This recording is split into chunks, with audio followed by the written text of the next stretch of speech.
This is my Gransfors wildlife hatchet, and I've just rehandled it after the old handle had become very loose and a little bit dangerous to use. So I thought I'd run through the process with you and fill you in on some of the do's and don'ts that I've learned. Like I said, the old handle had become very loose despite me trying to save it with linseed oil and applying some pressure to it, so I figured it was probably just about time to replace it. Bought this replacement handle directly from the Gransfors Bruk website, so I figured it would be an exact fit with the old one. There are a few tools required to do this project, the main one being a drill, which is used to remove the old handle. Other tools needed for this were some masking tape, a ruler, some J-cloths and a pencil, as well as a saw and a hammer with a plastic or rubber face, and some boiled linseed oil.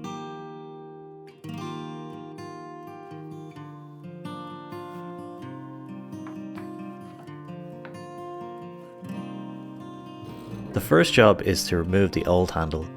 This actually proved a little bit more difficult than I had anticipated. However, it probably would have been easier if I had have picked the right drill bit.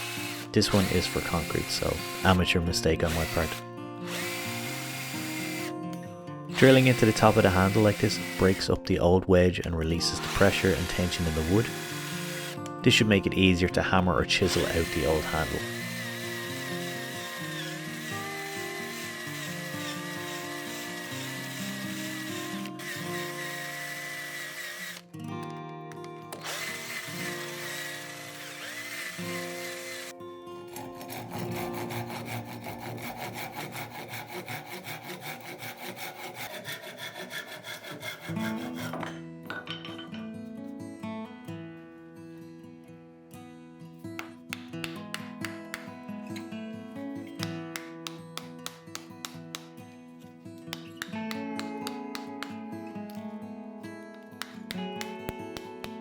So after repeatedly loosening up the wood with some unconventional methods, eventually I got the wood to come out.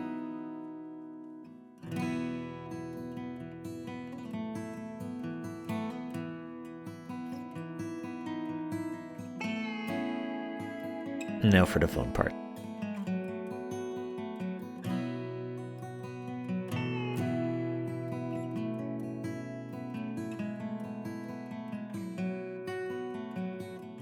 This is actually the best method that I've found for getting the handle onto the axe head. It may seem counterintuitive at first, but hitting the back end of the handle and allowing it to sit loosely in your hand will transfer all the force down and push the axe head onto the handle. I have done this before, but admittedly it was under expert supervised guidance, so I was hoping for the best this time around. With this being a Gransfors handle specifically designed for this axe head, I figured it would go on with no issue, but I'm guessing with the years of abuse from me using it to hammer tent pegs and things like that, maybe the eye has become a little bit distorted. So despite me hammering for quite a while, the top of the handle didn't want to come up any further, and this was evidence to me when I tried to hammer home the wedge and it just couldn't get deep enough to stay put.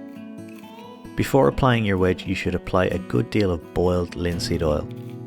Make sure it's boiled linseed oil and not raw linseed oil, because the boiled stuff has chemicals in it that allow it to expand and dry quickly in the wood, kind of acting like a glue.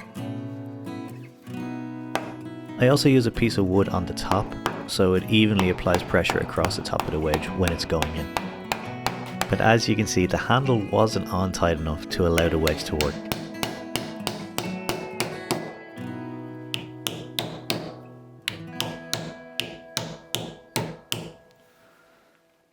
However, after a bit of sanding and retrying, the handle did go on enough for the wedge to be effective.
So after removing the excess and with my complete inability to cut a straight line, I had to sand down the top a little bit to even it out.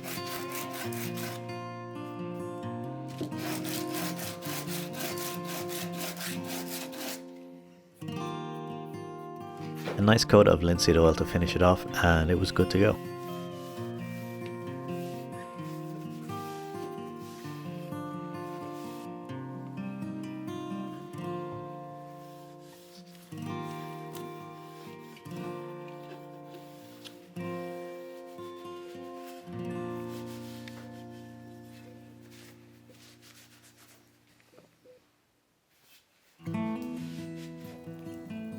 It's definitely not the best axe hanging in the world, but it's not the worst either. I've had to remind myself that an axe is just a tool at the end of the day, and if it does start to come loose again, I can just redo the process. It's not a big deal.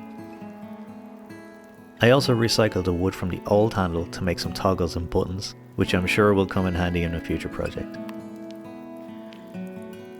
But this is one of my favourite tools that I own, and now it's ready to take on another few years of adventures, hopefully.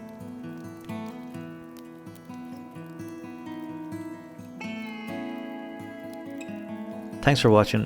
Hopefully this video was useful to you and you learned something from the mistakes that I've made.